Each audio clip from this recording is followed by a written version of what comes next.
ఫిబ్రవరి 14 ఈ తేదీ అనగానే మనలో చాలామందికి ప్రేమ గుర్తొస్తుంది కదా. కాని మన దేశ చరిత్రలో ఇదే తేదీ ఒక మరవలేని గాయాన్ని, ఎప్పటికీ గుర్తుండిపోయే ఒక మహోన్నత త్యాగాన్ని కూడా సూచిస్తుంది. ఆ రోజు ఏం జరిగిందో మనం ఒక్కసారి గుర్తు చేసుకుందాం. ప్రపంచమంతా ఒకరికొకరు ప్రేమను పంచుకుంటున్న అదే రోజున మన దేశం మాత్రం ఎందుకు శోకసంద్రంలో మునిగిపోయింది? అసలు ఆ రోజు ఏం జరిగింది? ఈ ప్రశ్నే ఈరోజు మన చర్చకు ఆధారం. ఒక్కసారి ఊహించుకోండి, సాధారణంగా ఆ రోజు ప్రపంచం ఎలా ఉంటుందో.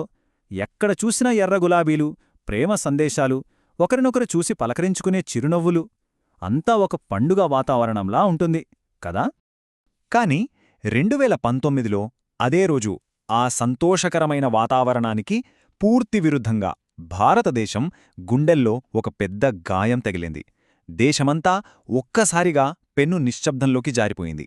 అసలు కథలోకి వెళితే ఆ రోజు ఉదయం కూడా మామూలుగానే మొదలైంది. ప్రతిరోజూలాగే మన సిఆర్పిఎఫ్ జవాన్లు తమ విధుల్లో భాగంగా ఒక కాన్వాయ్లో ప్రయాణం మొదలుపెట్టారు.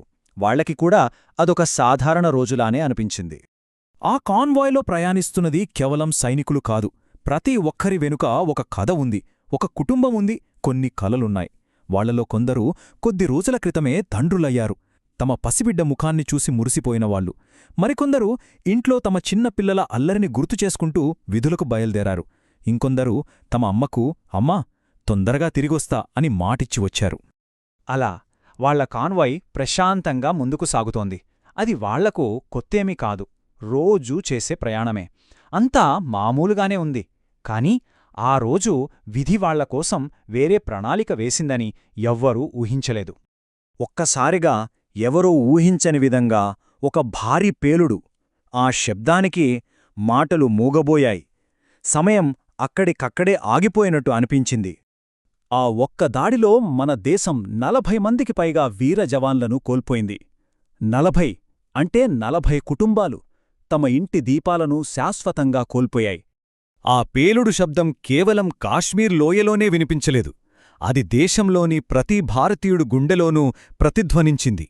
దేశమంతటా ఒక మాటల్లో చెప్పలేని విషాదఛాయ అలుముకుంది. ఒకవైపు దాడి జరిగిన చోట పరిస్థితి అలా ఉంటే, మరోవైపు వందల వేల కిలోమీటర్ల దూరంలో ఉన్న వారి ఇళ్లలో ఒక రకమైన తెలియని ఆందోళన, ఎదురుచూపులు మొదలయ్యాయి.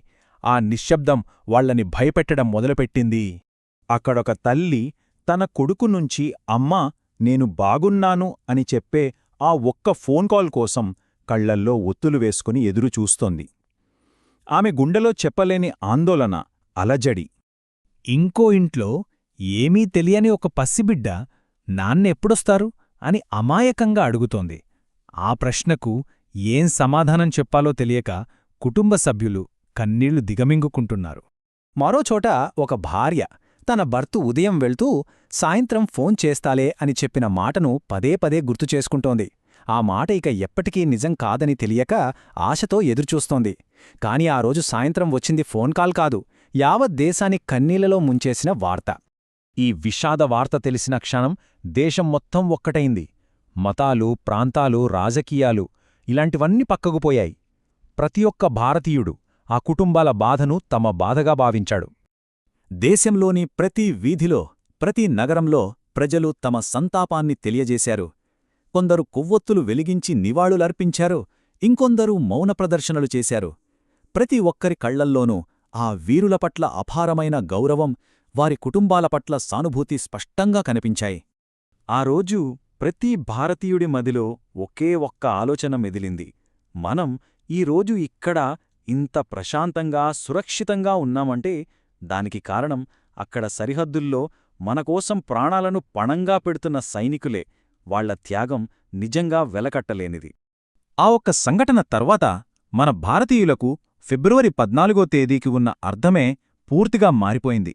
అది కేవలం ప్రేమను పంచుకునే రోజుగా ఇకపై ఎప్పటికీ మిగిలిపోలేదు.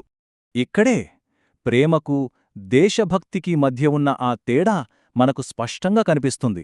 ప్రేమ అదిద్దరు వ్యక్తుల మధ్య ఉండే బంధం. కాని దేశభక్తి అంటే లక్షలాది మంది ప్రజల కోసం చేసే త్యాగం. ప్రేమలో చిరునవ్వులు పంచుకుంటారు, కాని దేశభక్తిలో దేశం కోసం ప్రాణాలనే అర్పిస్తారు. కలిసి ఉంటామని వాగ్దానం చేయడం ప్రేమ, కాని కర్తవ్యం కోసం కుటుంబాన్ని వదిలి వెళ్లడమే దేశభక్తి. ఆ రోజు మనల్ని విడిచి వెళ్ళిందే కేవలం జవాన్ల భౌతిక శరీరాలు మాత్రమే.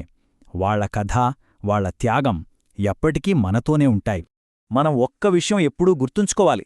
ఆ వీరుడెవరో అతీత శక్తులున్నవాళ్లు కాదు. వాళ్లు కూడా మనలాంటివాళ్లే. మనలాగే వాళ్లకి కలలున్నాయి, మనలాగే వాళ్లకి కుటుంబాలున్నాయి. కాని వాళ్లు తమ సొంత కలల కంటే, తమ కుటుంబం కంటే ఒక చాలా పెద్ద కుటుంబం గురించి ఆలోచించారు. ఆ కుటుంబమే మన భారతదేశం. ఆ మహాకుటుంబం రక్షణ కోసమే వాళ్లు తమ జీవితాలను అంకితం చేశారు. అందుకే అంటారు కదా, వీరులు ఎన్నటికీ మరణించరు అని. వాళ్ళు తమ భౌతిక దేహాలను విరిచిపెట్టొచ్చు, కాని దేశ ప్రజల హృదయాల్లో, ఈ దేశ చరిత్రలో వాళ్ళు శాశ్వతంగా జీవించే ఉంటారు. వాళ్ళు మనకోసం, మన భవిష్యత్తు కోసం తమ ప్రాణాలను అర్పించారు. మరి వాళ్ల త్యాగానికి మనమిచ్చే గౌరవమేంటి? పౌరులుగా మన బాధ్యత ఏంటి? కేవలం ఒక్కరోజు వాళ్ళని గుర్తు చేసుకుంటే సరిపోతుందా? ఈ ప్రశ్న మనల్ని మనం వేసుకోవాలి. దీని గురించి మనమందరం ఆలోచించాలి. ఈ వీడియో మీకు ఉపయోగకరంగా అనిపిస్తే ఇలాంటి మరిన్ని మంచి వీడియోల కోసం దయచేసి మా యూట్యూబ్ ఛానల్ #నాఆలోచనాలను సబ్స్క్రైబ్ చేయండి.